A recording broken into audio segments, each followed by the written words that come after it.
ombaknya di tengah laut ya, kapal Wiranauli.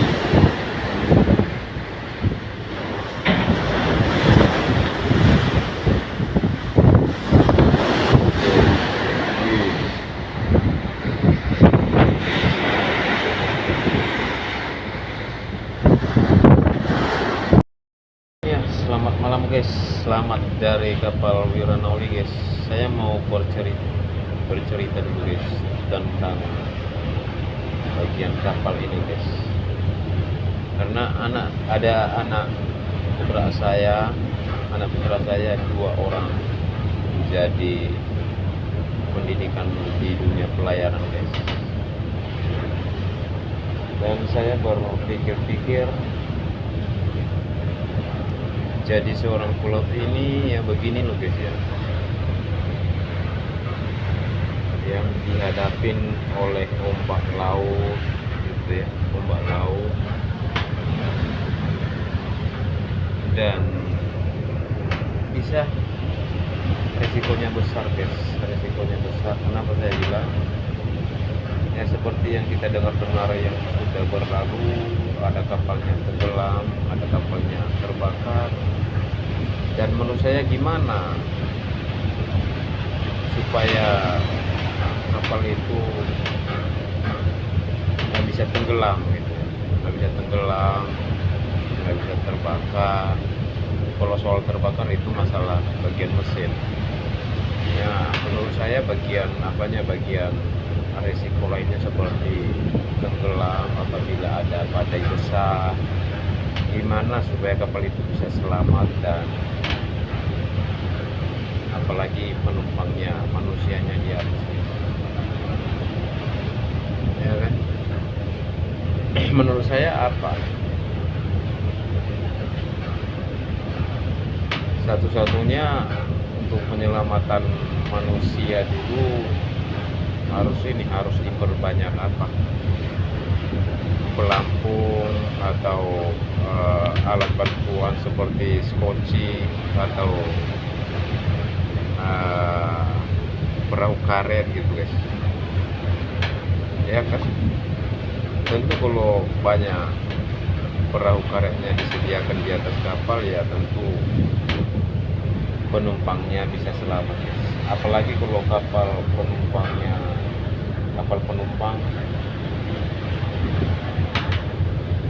ya, tentu jumlah penumpang di atas banyak, ratusan orang guys ya, tentu penumpangnya banyak gitu. Dan kalau cuman sedikit alat penyelamat di atas kapal ya, mungkin terjadi korban banyak gitu, korban banyak seperti yang kita lihat di masa-masa lalu yang sudah terjadi. Kapalnya sudah tenggelam dan penumpangnya begitu banyak gitu, korban tidak bisa terselamatkan. Makanya saya akan kasih masukan sedikit kepada pihak pengurus kapal atau pihak pembuat kapal atau pihak yang terkait juga di pemerintahan maupun dalam negeri atau di luar negeri Indonesia. Karena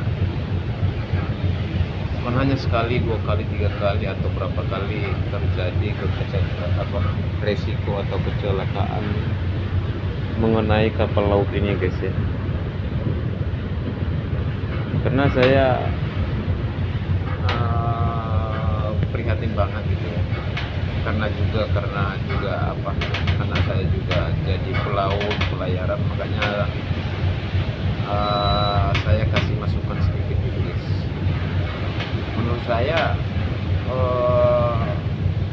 alat penyelamat itu harus diperbanyak guys, dan kalau perlu seperti perahu karet itu harus diperbanyak di atas kapal secukupnya dengan kapasitas penumpang gitu. Dan bagaimana juga caranya supaya kapal itu terselamatkan, jangan juga bisa tenggelam gitu. Ya, gimana caranya atau mesinnya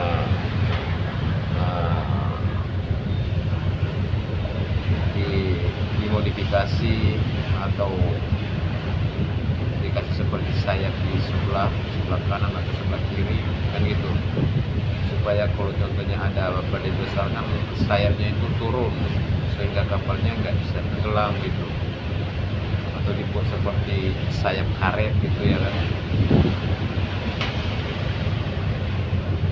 Dan yang terutama bagi saya penyelamat nyawa manusia guys, penyelamat gimana cara untuk nyawa manusia itu terselamatkan apabila ada resiko di atas kapal tenggelam badai besar. Ya tentu kalau ada badai besar itu ya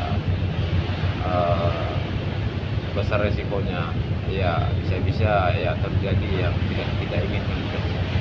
Nah, makanya saya perlu kasih masukan di video ini supaya setiap kapal laut itu maupun kapal barang maupun apalagi kalau kapal penumpang dan menyangkut nyawa manusia guys ya, yang menurut saya harus diperbanyak alat penyelamat ya. Satu-satunya ya kalau menurut saya sih pelampung itu pun kalau menurut saya ya enggak 100% kita bilang kita bisa selamat kalau cuma pelampung ya kan? Apalagi kalau lautnya badai besar gitu, apalagi kalau anak-anak perempuan yang tidak bisa berenang ya bisa saja korban juga walaupun ada ini pelampung. Tapi kalau seandainya banyak seperti perahu karet tadi ya mudah-mudahan nyawa manusia bisa terselamatkan.